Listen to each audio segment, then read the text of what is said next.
तो देखो, आत्मा ना अपराधी होती है ना मरती है, न डिफीटेड होती है ना डिस्ट्रॉय होती है। ऐसे ही हमारी आत्मा है, अपनी प्रेजेंस है, सब स्थान में प्रेजेंस है।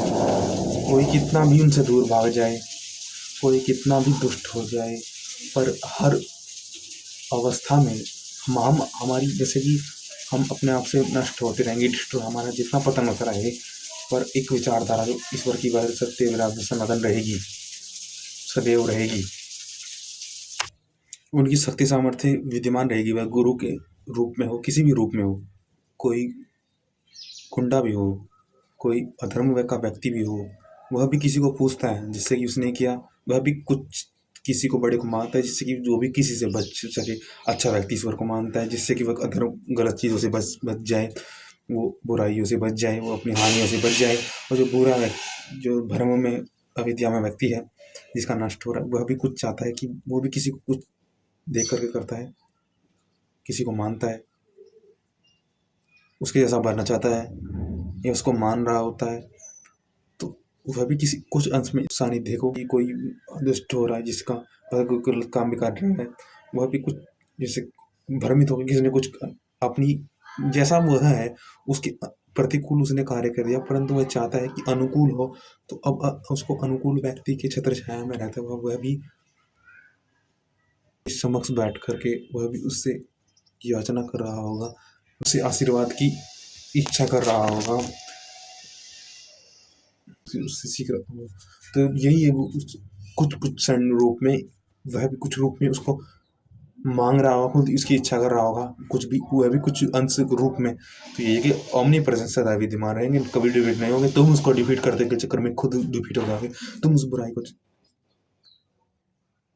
खुद नष्ट हो जाओ,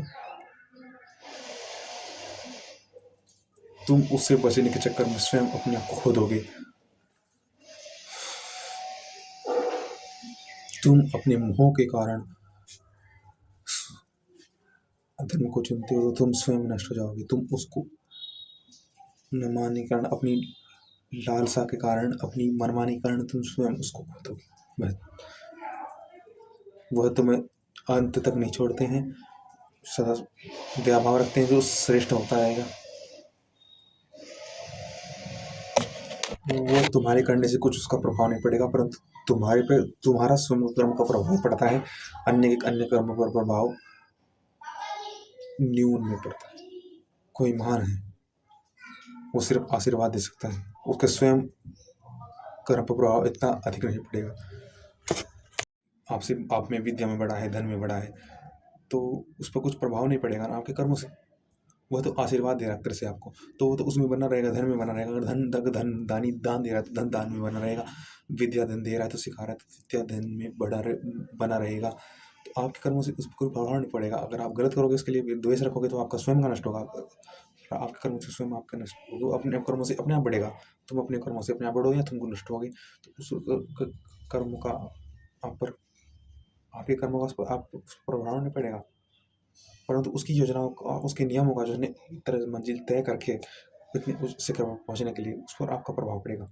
आपका उस पर प्रभाव नहीं पड़ेगा कुछ उच्च व्यक्ति का, उस समय पर विद्वत व्यक्तियों का, धनवान व्यक्ति को, उस सामर्थ्य व्यक्तियों के, सामर्थ्यवान व्यक्तियों का आपके कर्म से, आपका कर्म उन पर प्रभाव नहीं डाल पाएगा। उस सामर्थ्यवान चरित्रवान व्यक्तियों का, समाज की कुछ विभिन्न महानुभूतियों पर आपका कर्मों का प्रभाव नहीं पड़ेगा। आप जिसको भी आपको स्वयं का नष्ट होगा।